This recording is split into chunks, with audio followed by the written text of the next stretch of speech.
Okay, today's Shiurim are dedicated by Mrs. Yudis Nathan in honor of the Yahrtzeit of her mother, Alta Esther Bas Yaakov Yehuda, whose Yahrtzeit is Yud Zayin Av, Began Eden Teimenu Chasa, the Neshama Shem Aliyah, should be a Melech Yosher for their whole family. Today's Shiurim are also dedicated by David Cohen, Lila Nishmas, David ben Simha Cohen, and Esther Bas Aisha.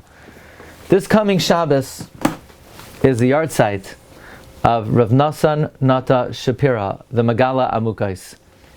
Megaleh Amukos, actually my wife is a descendant of Megaleh Amukos.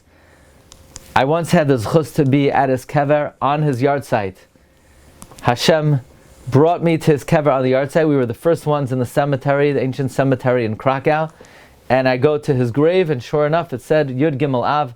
Megaleh Amukos had Giloi Eliyahu Panim al Panim. And on Parshas Va'aschanan, I have in addition Megaleh Amukos. He has 252 perushim on the pasuk in Va'aschanan Rav Lach. Okay, this is a massive volume. It was published with the help of Rav Moshe David Kuperman, who was a Jew who lived in Krakow, and I had the zechus to know him. He lived in Kew Garden Hills. Actually, I want to share with you today something from a different sefer on the Megaleh Amukos, just regular Megaleh Amukos al Torah.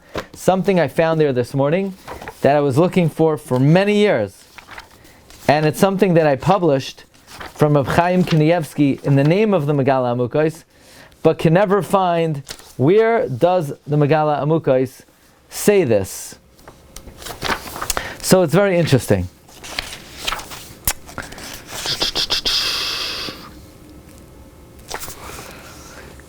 There is an idea that Matzoi Shabbos, we say Yoshev B'Seisar, which ends Oirach Yamim Asbiehu Ve'arehu Bishuasi.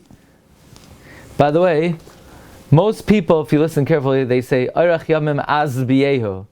Oirach Yamim Asbiehu. 9 out of 10 people are saying Oirach Yamim Asbiehu. It's okay. Hopefully they say other tefillahs correctly. It's as. It's a s, not a z. It's not like Laman Tizkiru. It's Asbiehu. And then after we say Orach Yamim Asbiehu V'Yarehu B'Shuasi, we say the pasuk again. Anybody have any idea why do we say that pasuk again? You could ask 99 out of 100 people. 99 are not going to know, and also the 100th won't know. Why do we say the pasuk Orach Yamim Asbiehu V'Yarehu B'Shuasi twice? Nobody knows.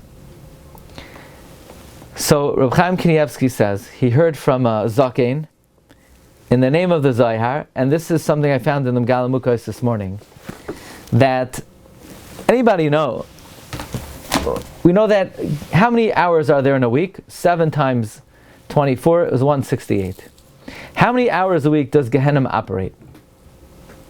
Well, Gehenna doesn't operate on Shabbos, so you're already minus 24.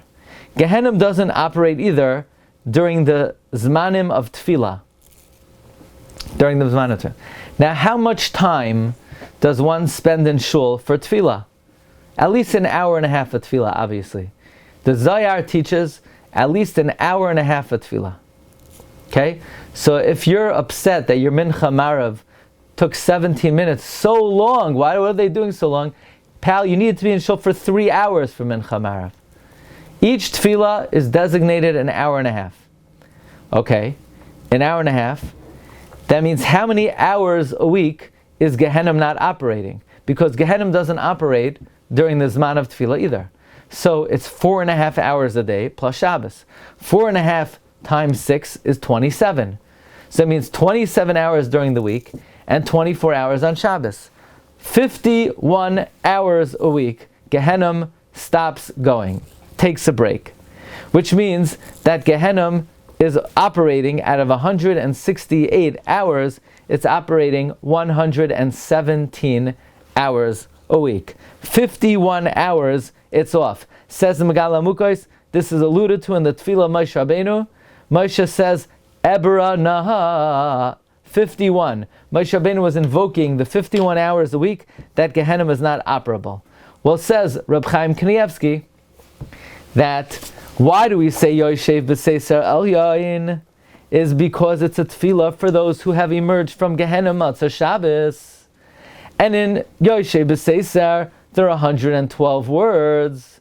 But we need to get to 117 because Gehenna is operating 117 hours. So therefore we repeat the pasuk, Oirach Yamim As B'Yehu V'Arei B'Shuasi a second time to get to 117 so that we could protect the Jews from Gehenna for 117 hours. By the way, what is the significance of the number 117? How many years were we in Mitzrayim? Everybody knows we were in Mitzrayim 117 years. What? 117 years? Of course 117 years. Because from the birth of, we know the Shibud did not begin until the last of the Shvatim died. Who is the last of the Shvatim? Levi lived the longest of all the Shvatim. And when Levi died, that's when the bondage began. The Seder Olam says that it lasted for 117 years. By the way, that's why Shir HaShiurim, which commemorates Yetzias Mitzrayim, has 117 psukim. There are various reasons. Either because Shlomo HaMelech violated 3 chayvei lavin, he violated lo yarbeloi susim, lo yarbeloi noshim, v'chesav v'zav lo yarbeloi. 39 plus 39 plus 39 is 117. That's why there are 117 psukim in Shir HaShiurim.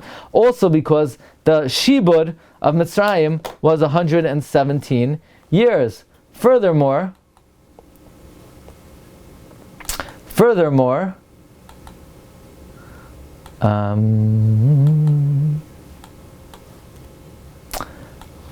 there's another, let me see what happened here.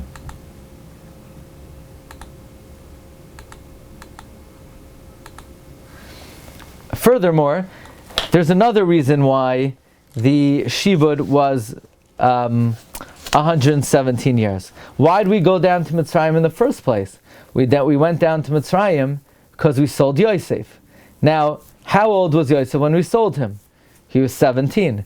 How old was Yosef when he became the viceroy? He's 30. So we put Yosef in jail for 13 years. How many is we?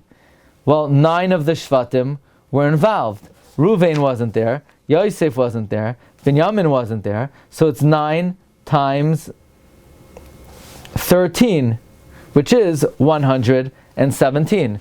In any event, this is predicated on this chidush of the Megaleh Amukos that Gehenna does not operate 51 hours a week. 51 hours a week, you're off the hook. This is the significance of Ebrana ve'era es ha'aretz ha'tova asher be'ever hayarden ha'har ha'tov hazeh v'halavanayin. Okay, so that's the Megaleh Amukos on this week's Parsha in honor of his Yahrtzeit on Yud Gimel Av Haba Aleinu Tova. Okay, so we're going to do Perkei Avos with Rabbeinu Yonah. Hang on 1 minute.